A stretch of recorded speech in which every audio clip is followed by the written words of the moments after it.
Bueno, Santiago 4:6, vamos a seguir la lectura.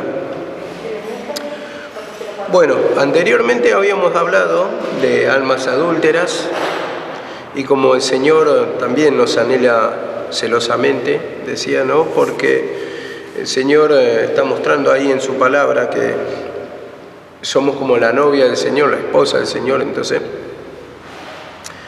Él nos tiene celo, o sea, quiere que vivamos para Él. Y en la condición que estamos primeramente, como decía en el 4:4, almas adúlteras cuando toman los pensamientos que no son propios del Señor o cuando nuestros deseos no están en el Señor, vamos a decirlo así, ¿no? Bueno, vamos a pasar al 4:6, que va a hablar de la humillación, del reconocer nuestro estado. Vamos a ver hasta dónde llegamos. 4:6 dice así, Santiago 4:6, pero Él da mayor gracia.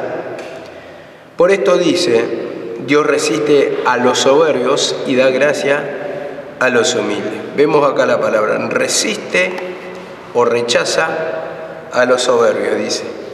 Y da gracia, dice acá la palabra, a los humildes. Esa humildad habla de humillación, de sometimiento, y cuando dice gracia estamos hablando de regalos, o sea, la bendición de la protección en nuestra vida llega a partir de reconocer lo que somos, almas adúlteras, de reconocer todo lo que domina nuestros pensamientos. ¿Para qué? Para hacer la voluntad del Señor. A través del reconocimiento que nuestros pensamientos son errados, vamos a estar en comunión y vamos a vivir para Él, en el sentido que nos anhela celosamente, entonces vamos a llevar una vida consagrada, una vida en la voluntad del Señor, a partir de que nos muestra en la Escritura cómo quiere gobernar nuestros pensamientos.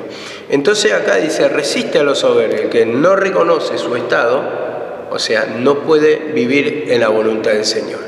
¿Por qué? Porque nuestra naturaleza es terrenal, animal, diabólica, dice la palabra. Y el Señor, como dice acá, resiste a los soberbios, pero da gracia a los humildes. ¿Quiénes son los humildes? Los que se van poniendo en la voluntad del Señor para poder agradarle, en el sentido de cumplir el plan, que es que nos muestra el pecado, nosotros nos limpiamos y en esa limpieza vamos a hacer los deseos de Él, la voluntad de Él. Él quiere arrepentimiento para perdón de pecados, pero en ese perdón de pecados vamos a vivir en gozo, en paz, en alegría, en paciencia, benignidad. Vamos a cumplir todo las cosas que el Señor quiere de nosotros, conforme a la palabra del Señor, y vamos a sentir. Por eso hablo del gozo, la paz, la alegría. Entonces no va a ser una obligación, sino que, como dijo David, el hacer tu voluntad me ha agradado. Entonces vamos a buscar, ¿por qué? Porque gobierna el Espíritu de Dios en nosotros, entonces ahí nos doblegamos a la voluntad del Señor. Ya no va a ser una obligación, sino que va a ser un deseo que va a brotar de nosotros. Dice así la palabra del Señor en Salmo 138:6. Dice, porque Jehová es excelso, y atiende al humilde, atiende al humilde, dice, mas al altivo lo mira de lejos. Entonces atiende, alcanza, llega a la bendición, escucha su oración, pero el altivo, dice, lo mira de lejos. Entonces vemos que la persona altiva es una persona en sí que cree que está bien, pero también cree que no necesita ayuda de nadie. Entonces esa es la persona soberbia, altiva, que no se deja ayudar. Entonces Dios es nuestro auxilio, dice, en las tribulaciones. Y Él nos quiere ayudar en sí, quiere transformar, quiere que llevemos una vida bendecida. Pero para eso tenemos que reconocer justamente que nuestra naturaleza es carnal, o sea, está alejada de Dios. Entonces esa clase de oración va a ser atendida, va a ser escuchada. Entonces escucha al humilde, el que reconoce, el que se doblega ante la voluntad del Señor y diciendo, es así mi condición, entonces voy a hacer la voluntad del Señor. ¿Por qué? Porque no lo estoy haciendo hasta ahora. Entonces ahí es cuando, al reconocer uno, entonces esa oración es escuchada. Y ahí es cuando tenemos que analizar también muchas cosas, ¿no?, en nuestro interior, que sentimos muchas veces en nuestra oración que tal vez no escucha, ¿no?, que no es respondida a nuestra oración, que parece que le hablamos a las paredes, parece que nunca va a llegar la bendición a nuestra vida. Y tenemos que analizar muy bien por qué es. Si hay altivez, si hay incredulidad, ¿qué será lo que hay, no? Pero todo está asociado a la incredulidad, ¿no? Pero de la mano de la incredulidad viene la altivez, la soberbia, el no creer. ¿Por qué? A ver, no creer en este sentido, que estamos dominados de los pensamientos vanos, la banalidad de las contaminaciones del mundo, justamente está hablando de soberbia, en contra de la humildad, en contra de hacer la voluntad del Señor. Y por eso mismo, hermano, vemos que esa incredulidad cuando domina, va a dominar también la soberbia y la altivez. ¿Por qué? Porque va a dominar los pensamientos que mundanos, pensamientos de hacer a la manera nuestra y no a la manera de Dios, no ser guiado. A ver, muchas veces también puede haber confusión en el sentido que creemos que hacemos la voluntad del Señor, pero el único que va a tener discernimiento de esto, como dijo David, entrando al santuario, dice, comprendí. Entonces, entrando en la presencia del Señor, quebrantándose uno, pidiendo perdón, y vos ves que te empieza a doblegar o a quebrar, a romperse ese hombre viejo, a destruir nuestros pensamientos según hombres, conceptos de hombre, es que empieza a entrar la palabra del Señor, nos empieza a convencer de pecados, eso nos lleva al arrepentimiento y de ahí es que va a escuchar nuestra oración para podernos llevar a la victoria. Eso nos va a libertar porque te va, a ver, lo dice también la palabra en Apocalipsis, unges tus ojos con colirio para que veas bien, dice, porque nuestra vista es carnal, nuestra vista es cerrada. Entonces, ese colirio habla en lo espiritual de la misma presencia del Señor. Algunos lo comparan con Espíritu Santo, yo lo voy llevando por ese lado, para mí más o menos es lo mismo, pero la cuestión es que cuando te abre los ojos del Señor y tenés la perspectiva de los ojos del Señor, ahí te vas a dar cuenta de tantos errores que uno tiene, la soberbia, la incredulidad. La misma palabra dice que nos va a dar ojos de águila. Y ese ojos de águila habla de estar en las alturas, y estar en las alturas lo compara con la presencia del Señor. Y mirando la perspectiva de arriba, vos podés observar el todo, no se te escapa, ¿no? Y la vista de águila en la comparación a la vista humana es muy aguda. Dicen que un águila volando a 200 metros, 150, no recuerdo bien, pero dice que es capaz de esa altura ver como una pequeña laucha está entre los pastizales. Mirá la agudeza de su vista, ¿no? Y cómo contempla todo desde arriba. Y así también el Señor, de la misma manera, mirando de los altos y dándonos esa vista espiritual, esa es la comparativa, es justamente cuando vamos a ver el todo, la perspectiva, y vamos a tener esa vista aguda. Y en este sentido, ¿para qué digo esa perspectiva? Una vez había escuchado un ejemplo de unos mormones que venían acá a visitarnos y hablaron de, no sé si ellos fueron u otro maestro, pero creo que sí fueron ellos.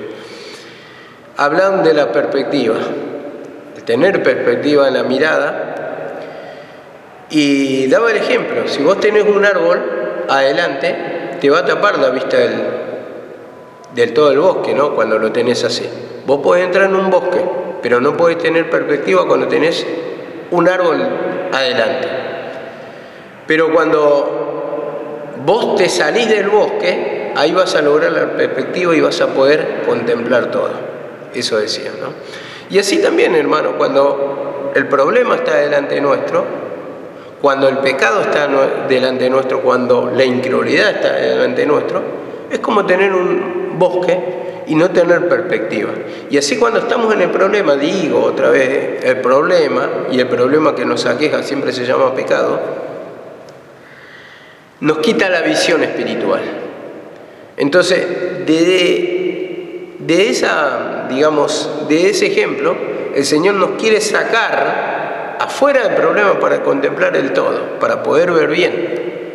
Entonces, justamente este ejemplo usaba del águila en las alturas, porque el águila va a ver entre los pastizales, entre el campo, va a tener una vista amplia. Pero cuando vos tenés el problema delante, no tenés la vista amplia. Entonces ahí es cuando te perdés y no podés ver el todo. Y decía, ¿no?, cómo uno se va perdiendo los problemas, la incredulidad. Entonces ves el árbol y no podés avanzar. Ves el árbol y te quedas ahí. Ves el árbol y no podés resolver el problema. No podés pasar al otro lado del bosque, no podés ver el fin, no podés ver la meta. ¿Por qué? Porque hay algo que te tapa, y eso se llama el pecado o la incredulidad, vamos a decirlo ahí. Porque por la incredulidad viene toda la clase de manifestación de pecados que toma nuestra vida. Dice así la palabra.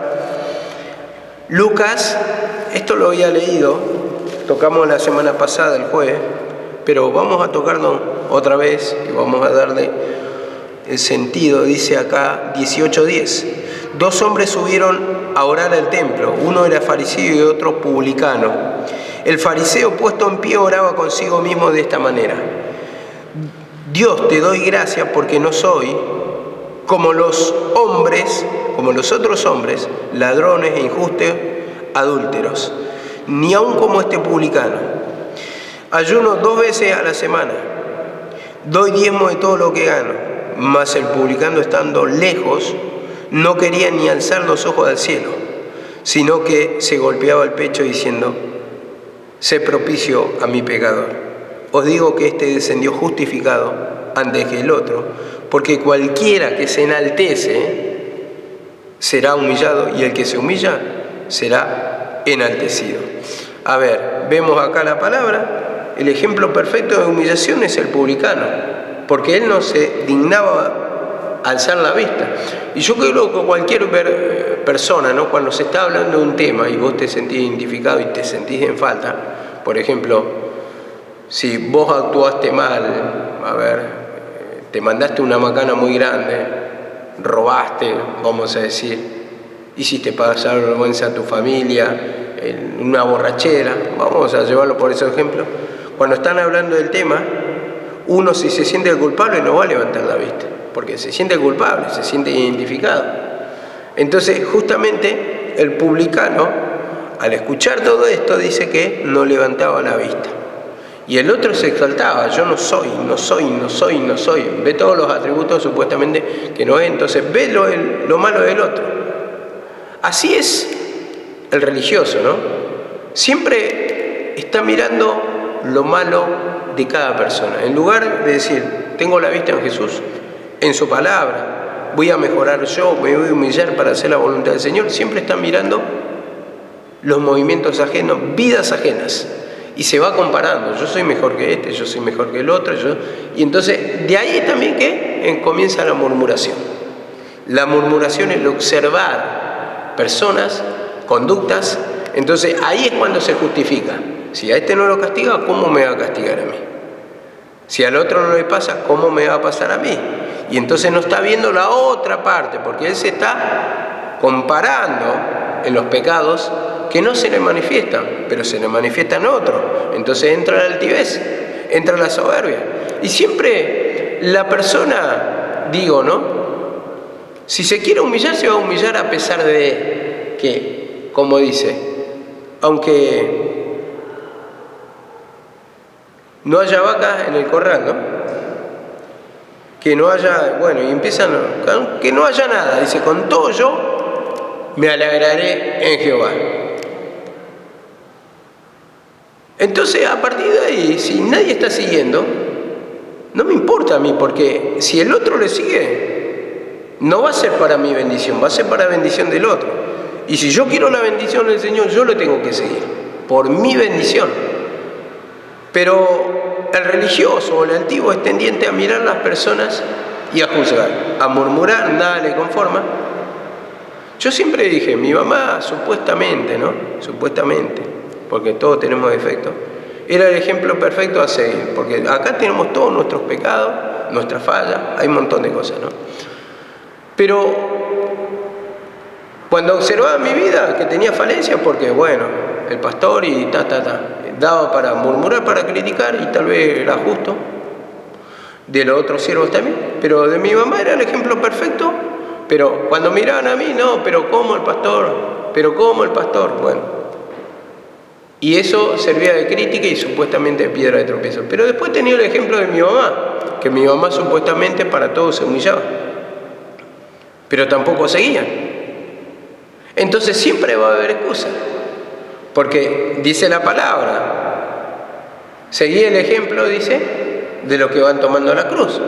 Dice, sé imitadores de mí como yo de Cristo, dice Pablo.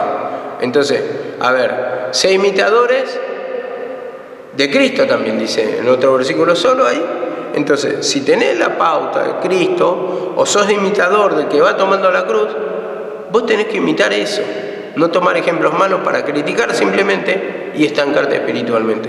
Porque muchas veces parece que uno envidia el pecado del otro, envidia estar en los zapatos del otro, en la vida del otro. Porque hace así, asá, y al final hacen todo lo que quieren. Pero escúchame, ¿vos vas a seguir a Cristo o estás envidiando que estar en el otro lugar? Aclararlo. Entonces, de ahí es que me habla mucho de la altivez, que sirve para murmurar. Uno tiene que tomar la cruz y tiene que seguir y nada más. Y se acabó, porque cuando hay murmuración, hay contaminación. Y cuando hay contaminación, eso, digamos, es malo para una iglesia. Cuando empezás a observar la vida del otro, cuando empezás a mirar la vida del otro, porque eso te va a llevar a un enfriamiento, a justificarte, a creerte buena persona, y justamente eso es lo que no quiere el Señor, porque esa clase de oración no va a escuchar.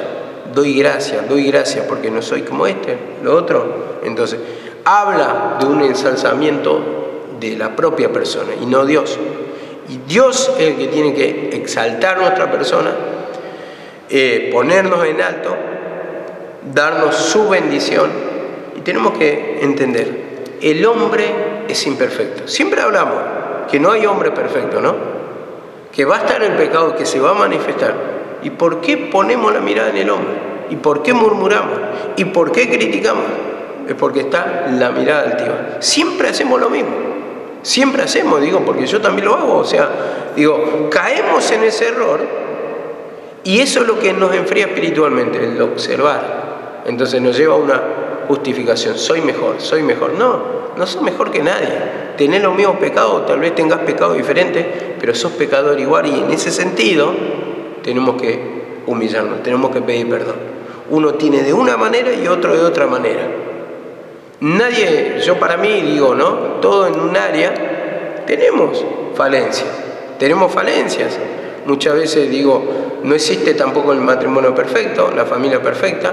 Siempre hay algo que se nos escapa o que tenemos que vencer o que tenemos un aguijón. En este caso, el aguijón de mi mamá para mí siempre fue mi papá. Porque mi papá sí se sujetaba hasta ahí, pero ustedes saben lo que era mi papá. Mi papá andaba con los vicios igual. Mi papá cuando quería congregaba, cuando quería se sentaba, cuando no quería, ustedes saben, un tiro al aire, se ponía a pelear con la gente, echaba a la gente de la iglesia. Y si uno observa, a partir de esa mirada, va a decir, pero la sierva no tiene autoridad, o la sierva al final no puede dominar al marido. Todos tenemos algo, que lo quería hacer, sí, que se humillaba, sí. Pero también estaba la otra parte que se manifestaba, en la misma casa de Dios, Satanás. Y entonces por eso en alguna parte vamos a tener un aguijón derrotero. Hay algo imperfecto que falta pulir. Algunos me dicen, bueno, pero su mamá se humillaba. Bueno, uno se intenta humillar o uno se humilla, pero a veces no le sale como uno quiere. Entonces, de una manera u otra, el que va a murmurar siempre. Y el que se va a humillar no le va a importar qué tiene alrededor, porque ese va a querer hacer la voluntad de Dios para que sea bendecido uno. Y eso es lo que tenemos que aprender. La humillación es para nuestra bendición. Dice así la palabra también. Proverbios 18:12. Dice esto: antes del castigo de la destrucción, el corazón del hombre es altivo, es altivo, es altivo. Entonces, antes que venga el castigo, primeramente es altivo. Y dice, pero a la gloria precede la humildad. A la gloria. Antes de la gloria, ¿qué hay? Humildad. Antes de la destrucción, ¿qué hay? Altivez. Entonces, la destrucción viene por la altivez, por la falta de sumisión a Dios. Por creerse que uno lo va a lograr y no de la mano de Dios. Y dice, antes de la gloria, antes que venga el exaltamiento de parte del Señor, la bendición de parte del Señor, primeramente tiene que haber humildad. Humildad, el reconocer, el someterse. Bueno, lo dejo en tus manos, Señor. Manejalo como vos quieras. Yo con mis fuerzas humanas no puedo. Con mi manera humana no puedo. ¿Por qué? Porque no tengo lucha contra carne ni sangre, sino contra potestades, gobernadores de las tinieblas. Es contra Satanás.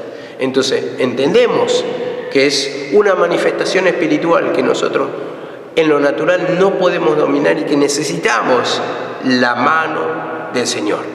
La mano poderosa del Señor, como dice, humillado bajo la poderosa mano del Señor, y Él los exaltará cuando fuere tiempo. Es lo único que nos va a sacar de nuestro derrotero, vamos a decirlo así.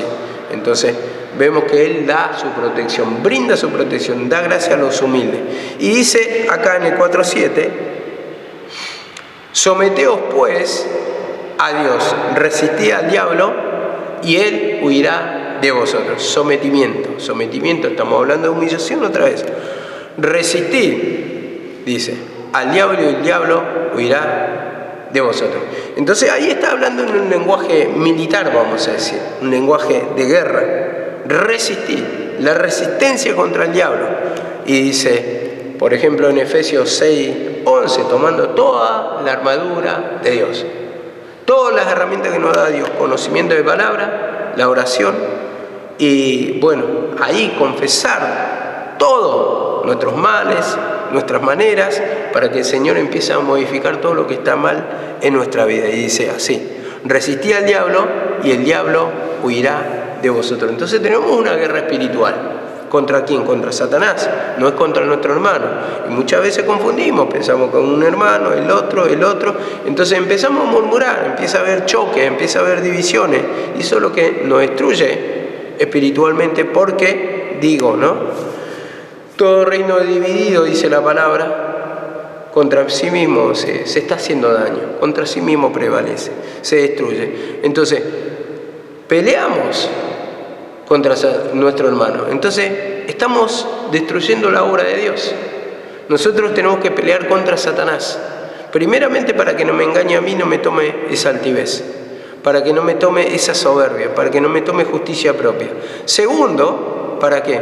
Para que también le dé claridad espiritual al hermano, para que pueda ver bien. Muchas veces intentamos hacer sectarismo, o sea, nos dividimos, este sí, este no, peleamos, murmuramos, contendemos, y ese es el principio de la destrucción de toda iglesia.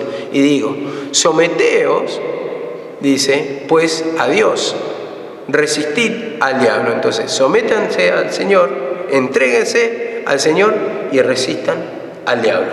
No se dejen gobernar por el diablo, no se dejen engañar por el diablo y Él va a huir. Entonces, todas las herramientas, como dice acá la palabra en Efesios 6:11, tomando toda la armadura ¿cuál es? Oración, palabra, después todos los dones que nos da, visiones, sueños, revelaciones, también le llamamos. A ver, la sanidad. Bueno, hay tantas cosas, ¿no? Dones que nos da para nuestro beneficio. Y en ese sentido tenemos que utilizar toda la armadura. Y como dice acá en 1 de Pedro 5:6, lo había nombrado, dice así, humillaos pues bajo la poderosa mano de Dios, para que Él os exalte cuando fuere tiempo, o a su debido tiempo. Vemos acá la palabra, Él os exalte. Entonces, dice, humillaos, habla de una persona humilde, una persona que acepta la autoridad de Dios sobre su vida. Porque el Señor es el que va a hacer la obra y lo va a hacer bien. Porque nosotros ya vuelvo a repetir, no podemos resolver nada. Algo cuando es espiritual y cuando el diablo está sobre tu vida te va a someter. Y parece que lo vas a alcanzar a tu manera, pero volvés a caer reincidentemente en tus mismos errores. Parece como dice el Salmo 40, del lodo cenagoso me sacó. Y el lodo cenagoso representa donde uno está hundido y no puede salir por su propia fuerza. Entonces necesita la mano del otro. Entonces así extiende la mano al Señor cuando ve que nosotros no podemos solos, pero para eso dice en el Salmo 40 que clamo. Entonces nosotros cuando clamamos, gritamos, pedimos socorro, el Señor va a estar ahí para extender su mano. Pero hay que reconocerlo, que no podemos solos.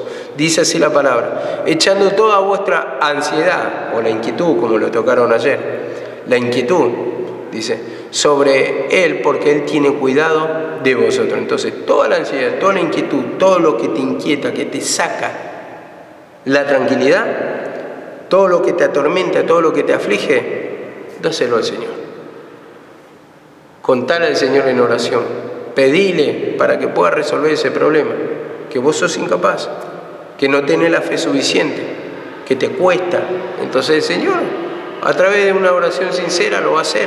Y como dice acá, sé sobrio, dice, estén atentos, estén despiertos, dice, porque vuestro adversario, el diablo, como león rugiente, anda buscando a quien devorar. Y cualquiera de nosotros puede, en un momento de descuido, lo está buscando, dice. Por eso estén despiertos, estén atentos, porque anda buscando el diablo en una oportunidad nomás que tenga, no va a despedazar.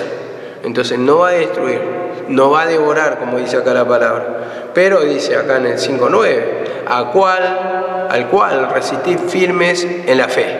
Firmes en la fe. Hasta ahí lo voy a leer. ¿Por qué? Porque dice firmes en la fe. ¿En la fe a qué? A la palabra. Porque cualquier cosa que sea fuera de la palabra ya no es fe en la palabra, sino incredulidad en la palabra. Entonces está en nuestro propio proceder. Entonces, ¿cómo lo vas a resistir? Por la fe en la palabra, para actuar según el parámetro de la palabra, según lo que nos cuenta la palabra, según lo que habla Dios en su palabra. Y eso me va a servir para humillarme, porque nosotros estamos acostumbrados a hacer a nuestra manera, nuestro pensamiento, y nos cuesta entender el lenguaje de Dios o la manera de Dios. Entonces habla ahí, me bajo de mi pensamiento, me someto a la voluntad de Dios, y eso está hablando de humillación y fe en la palabra. Entonces lo hago conforme a la palabra lo dice. Yo confieso mi pecado y el Señor tiene que resolver.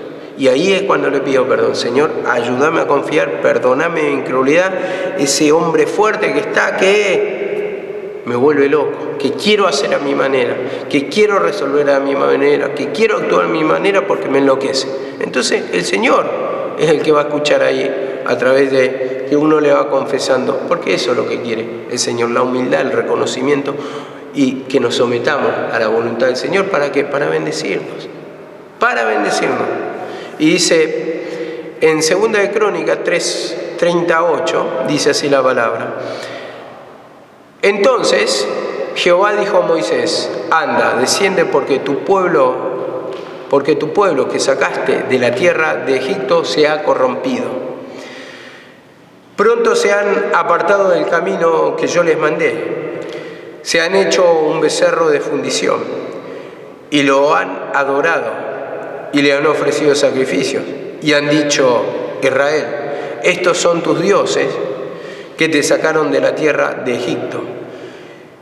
Dijo más Jehová a Moisés: yo he visto a este pueblo, que por cierto es un pueblo de dura cerviz. Vemos la comparación, dura cerviz. ¿Qué quiere decir? Que no agacha la cabeza, no se doblega, que no tiene vergüenza, que está altivo, que está erguido, que hay soberbia, que hay rebeldía. Dice, pueblo de dura cerviz, de duro cuello, no quiere agachar el cuello. Entonces lo compara con un animal, ¿no? La dura cerviz, en el sentido que, bueno, vamos a decir así, cuando De ahí viene la dura cerviz, que no quiere agachar y no se quiere someter, no quiere servir al Señor. A eso es lo que vamos. No quiere estar al servicio del Señor. Y el Señor puede hacer milagros, te puede dar beneficios, hasta cierto punto.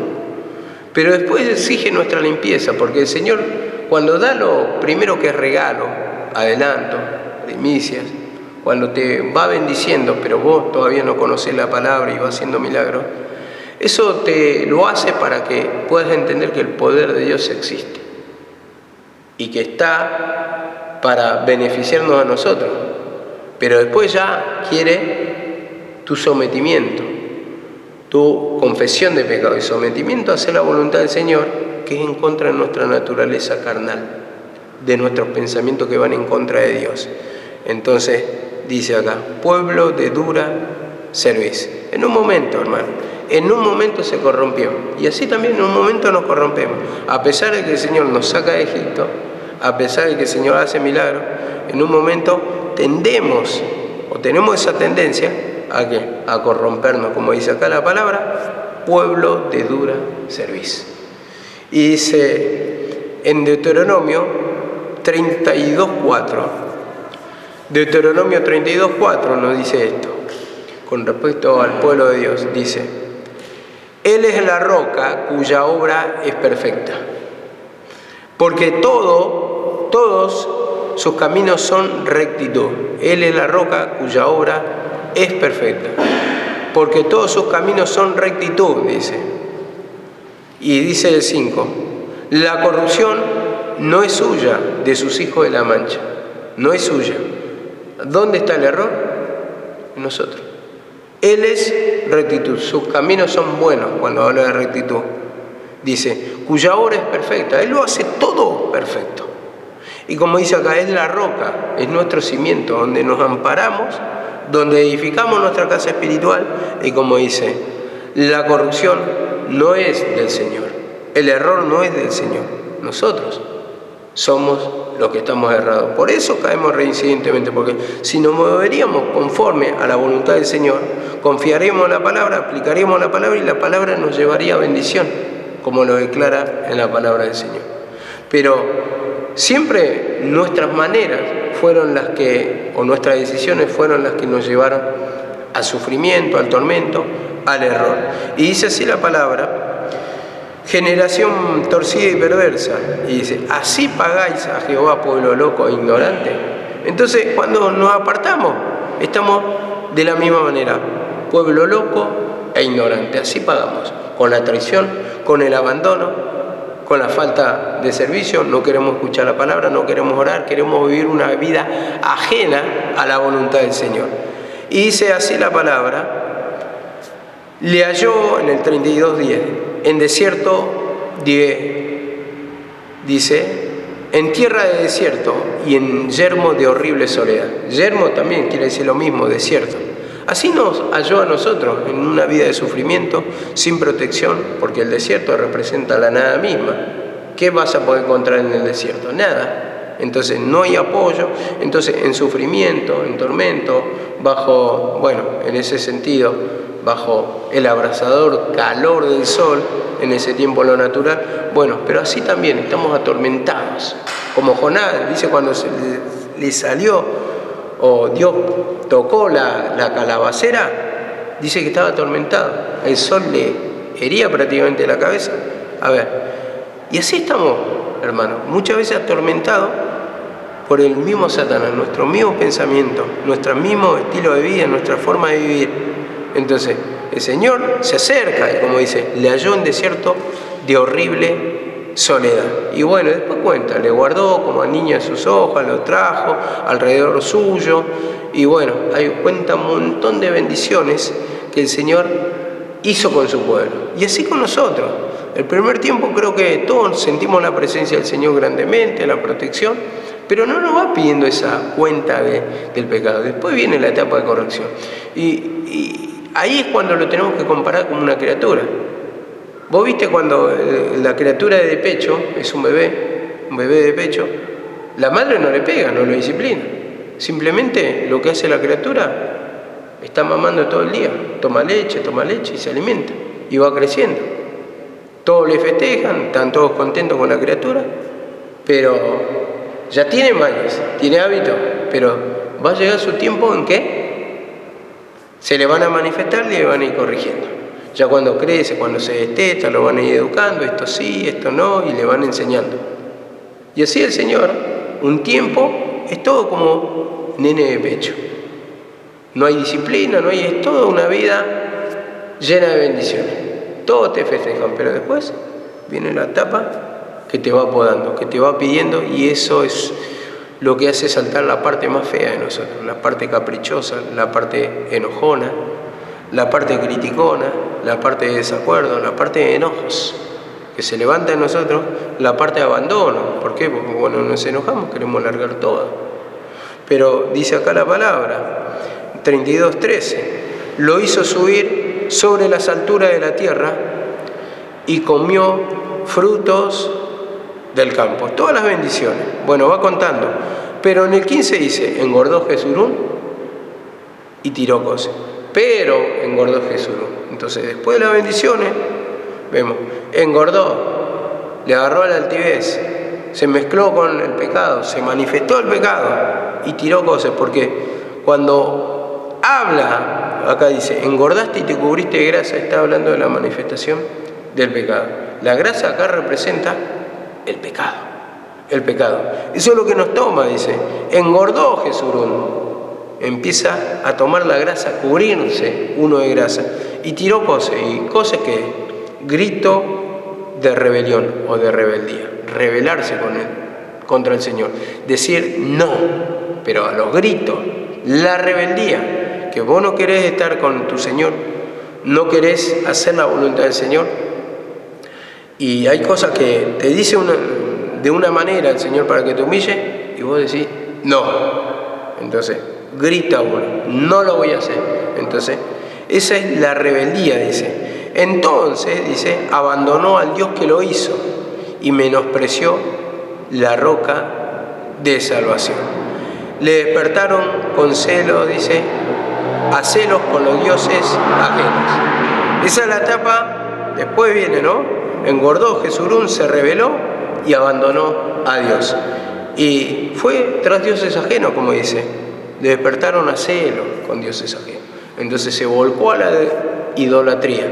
Y nosotros, en una forma, nos buscamos a la idolatría, pero la idolatría del dinero, materialismo, el estilo de vida débil mundano, bueno, entran tantas cosas ahí. Pero el materialismo es lo que es más evidente. Al menos yo creo, aquí lo que más se manifiesta es el materialismo. El materialismo, unos tienen más, otros tienen menos, por supuesto, pero el amor al dinero es lo que corrompe todo hombre y es principio, dice, de dolores, la raíz de todo mal. Entonces eso nos hace desviar, nos vuelve locos, como decía mi mamá, una expresión en guaraní, algo así decía, decía así, como me va a enloquecer, me está enloqueciendo, esa expresión en guaraní la decía, y porque sí, te vuelve loco, porque pensás, te toma, y uno cuando tiene muy fuerte ese amor al dinero, le lleva a la red y toma. Uno, como prediqué la semana pasada, lleva a la competencia, a la eliminación de cualquiera que se opone, para que vos consigas tus objetivos, egoístas, por cierto.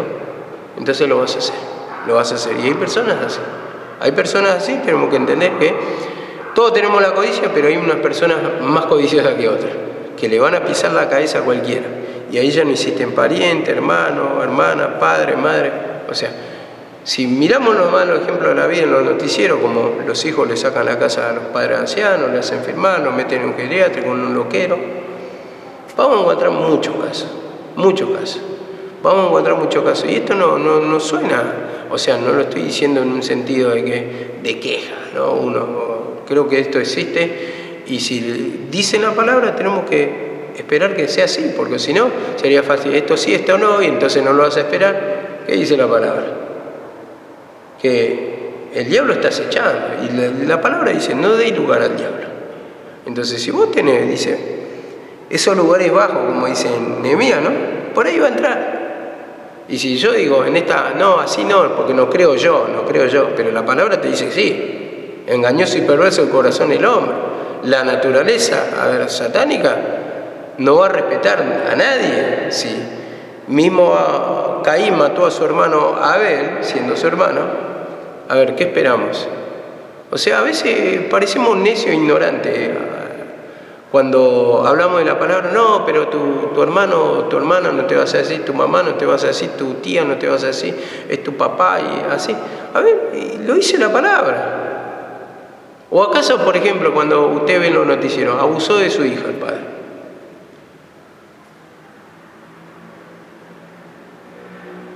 Y yo eso es lo que a veces no entiendo, ¿no? Porque a veces yo estoy dando o enfocando, y tal vez maliciosamente, como Satanás tuerce sus pensamientos, o puede ser que sea verdad, o capaz estoy tocando sobre eso.